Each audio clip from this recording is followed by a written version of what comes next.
But like any place, it's not all sunshine and Swan Island dahlias, if you know what I mean. I love living in Canby, but let me tell you, there are a few things that people won't tell you, and today I'm spilling the tea.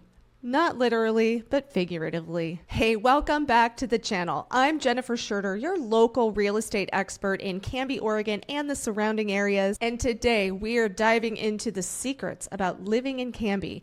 This is the stuff that people don't talk about, but it's the stuff that you really need to know. Now, don't get me wrong. I love living in Canby, and we've lived in town for about 18 years, and I wouldn't trade it for anything. It is the perfect place for me and my family. So if you're thinking about moving to Canby, or maybe you're just curious, stick around because I'm going to give you the real scoop. Oh, and if you don't want to miss any details about what it's like to live in Canby, any of the Portland metro southern suburbs like Wilsonville, Oregon City, the Clackamas County area, or the North Willamette Valley, I'm going to invite you right now to subscribe to my channel here, Living in Portland Suburbs. So subscribe, hit the bell to be notified, and like it. That certainly helps other people who want to find content like this find what they're looking for. All right. Let's get into it. So secret number one is that Canby is not a hidden gem anymore. There really was a time, once upon a time, in a not too far off galaxy, where Canby was this hidden gem of a spot,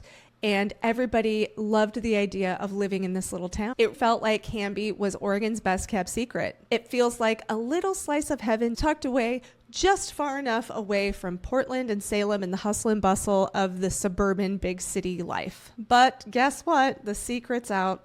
All thanks to the very things that I love, the charm, its proximity to Portland, the community vibe. More and more people have been discovering Canby.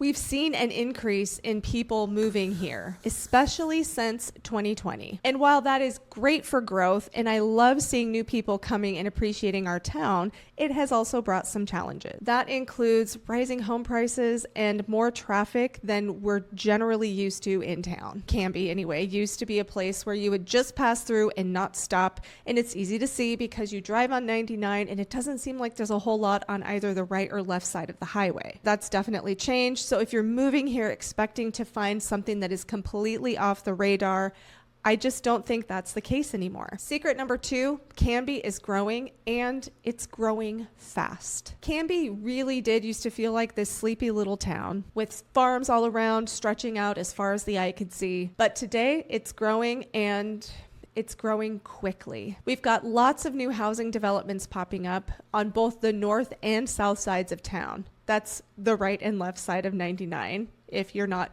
familiar with the area. But what's kind of cool is there's lots of businesses popping up, especially in that downtown core where there has been some revitalization. And new neighborhoods are going in areas that were at one time farm fields, much to the dismay of some of the locals. It is prime farmland, so I can't blame them. But at the same time, people have to move somewhere. Now, growth can be great. It's bringing a lot of awesome new things to town, new restaurants, new shops, just different experiences than we're used to seeing in the small town that was once Canby, that we knew 20 years ago. It also means that that rural charm is changing, and that's something that longtime residents have been talking about recently. The old Canby felt a lot more like a one-horse town in some respects. I liken Canby to where Sherwood, Oregon was about 20 or 25 years ago.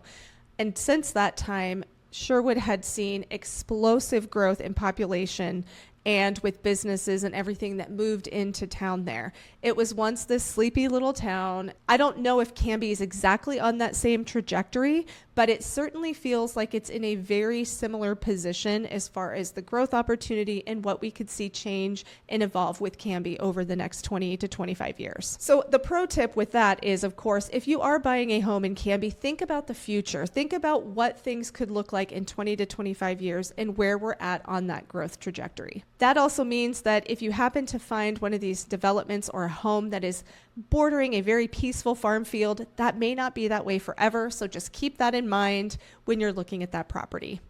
And enjoy it while it lasts, because nothing's guaranteed forever. Secret number 3 is, it has to do with traffic. The commute isn't always a breeze. A lot of people might be under the assumption that Canby is just 30 minutes away from Portland. That's quick. That's a breezy commute compared to what you might expect from a town that's about 20-25 miles south of Portland. But there's a reality check around that too. It's not untrue, because if you're driving to Portland on a Tuesday at, say, 10 a.m. or a Sunday morning, you might find it takes about 30 minutes to get to Portland. If you're commuting during rush hour, that's going to be a different story. You're going to try to find a way to get to either I-205 or I-5. 99 is really the only other major highway running through town that can take you anywhere. To get to I-5, you're going to have to take back roads and surface streets to work your way there. It's about 5 miles to I-5 from where we're at in Canby, so keep that in mind. And it's about 10 miles to Oregon City if you're going to hop on I-205. So also, it is of note that in Canby, we have the Canby Ferry. It is this really charming aspect of country life that we have here that connects Canby down by Molalla River State Park to the other side of the Willamette River, dropping you off in the Stafford-Westland area. It is an option. I've done it. I've taken the ferry when the freeway in the summer has been an absolute mess. However, it may not take you less time. It just might be more peaceful. So just be aware that while the ferry is there, other people have the same idea as you, and you might be waiting in line for a while to cross the river, as the ferry only accommodates about 6 vehicles. Also, it's $5, cash or check only, no credit cards. Don't get caught having made the trip there only to realize that you have to turn around. Secret number 4 is that Canby can feel like you're living in a little bit of a bubble, in a good and a bad way. Being in that little Canby bubble can be an awesome thing, or it could be intimidating depending on who you are as a person. You're going to basically run into people you know almost everywhere you go. The restaurants in town, the grocery stores, the parks, in passing at the coffee shops, the farmers market, you name it, you're going to see people you know, because Canby is a small town. But if you're used to a bigger city and that sense of anonymity that comes with it, that could be an adjustment for you. And also, have some patience with us out here, because it is a small town and a small, tight-knit community. Change can be slow and difficult. New businesses, new ideas, different ways of thinking can often be met with a hard wall of opposition in the beginning. So if you're coming to a small town, just be prepared to be open-minded, patient, and try to see it from the advantage point of people who've lived in town for many, many, many years. Secret number 5 is all about the nightlife. Nightlife in Canby, well, let's just say that the stoplights don't blink or turn off at a certain hour. I wouldn't exactly say Canby is the type of place where you could expect to have a bustling, very active nightlife community. So that would include the craft cocktail bars that are open late, or nightclubs, or live music in big venues. Those are not things you're going to find in Canby. That being said, we have some awesome local breweries and brew pubs. OC Brewing has the Canby Beer Library. We've got the FOB Tap Room in Canby as well.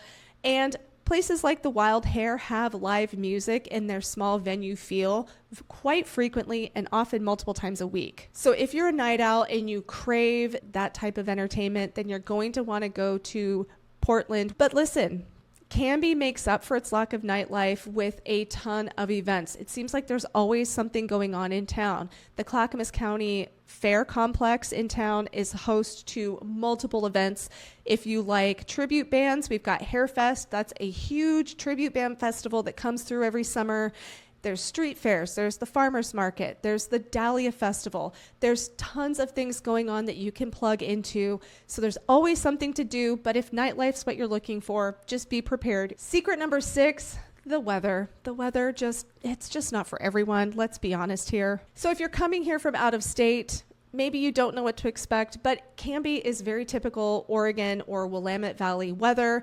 Our summers are chef's kiss. Absolutely amazing and stunning. But if you're coming here in the winter, be prepared. It is a typical dreary, cold, foggy misty, rainy winter. It is one of the things that most of my out-of-state clients have said that has been the hardest adjustment for them is getting used to the gray winters that we have here in Oregon. But the payoff, I have to tell you, is our summers. We have cool evenings, beautiful, warm, sunny days. Everything's lush and green. It's hot enough to swim and play in the water, but the evenings cool off and you can open your windows, and it's a great place to be in the summer. What I usually tell people to do if they're moving here from a state where they're used to having a lot more sunshine is in about the months of January through March, you're going to want to plan a trip to Palm Springs, to Arizona, or even take a trip over the Cascade Mountains to Central Oregon where they see a lot more days of sun, even if it's cold. It's going to help you get that vitamin D and sunshine that you really crave. Secret number 7, the community is strong, but you have to get involved. Canby has an amazing community spirit, but the thing is, you have to get involved because it doesn't just happen to you. So if you want to volunteer, there's tons of volunteer opportunities locally. We have the Canby Center, which is a wonderful organization that supports Canby. You can also join and volunteer at local events. And if you want to support small businesses, there's tons of ways to do that as well, including the first Thursday night market that happens the first Thursday of every month. In addition, there's churches, there's gyms, there's tons of different lifestyle options that will allow you to plug into the community and get to know people. And because Canby is such a welcoming community, striking up conversation is easy. People love to chat. They love to hear about where you're from and tell their stories. Okay, so I didn't want to end it just there. How about a bonus secret for you? How about some hidden gems? So one is a local business that is Bee's Bake Shop. And one of the reasons I love it is they have sourdough bread and it's amazing. It's this cozy little spot and it has beautiful pastries and really, really good coffee. It's a great spot for lunch or breakfast. The Canby Ferry, yes, it is a hidden gem because if you want to take a peaceful ride, there's something about after a stressful day or stressful week on a nice day, getting on the ferry, and it just feels relaxing. You feel your blood pressure dropping as you're leaving those commuting woes behind you. And also, in case you didn't know, if you are a fan of wine and you love the idea of being close to Oregon wine country, I will tell you that Canby has its own portion of wine country. One of those is St. Joseph's Winery. It is such a cute location. It's beautiful out in the countryside outside of town. So listen, if you know of a hidden gem in Canby, then leave it in the comments. All right, so is Canby perfect? No. Is it pretty great nonetheless? I would say so. If you are thinking about moving here, I would love to help you find the perfect fit. And if you're still not sure, that's okay too. Even more reason to connect with me, and I can help you find a place that is just right. Whether that's in the heart of town or some peaceful acreage, the Canby area plus the North Willamette Valley and the South Clackamas County suburbs have some amazing places that might be more your speed. Don't forget to like, comment, and subscribe. We'd love to have you be part of this community that we're building here with this channel. And hey, if you're ready to make Canby home, I've got my contact information down below so you can connect with me very easily. Thanks for watching. I'm Jennifer Schurter with Real Broker, your Canby expert, and I look forward to seeing you in the next one.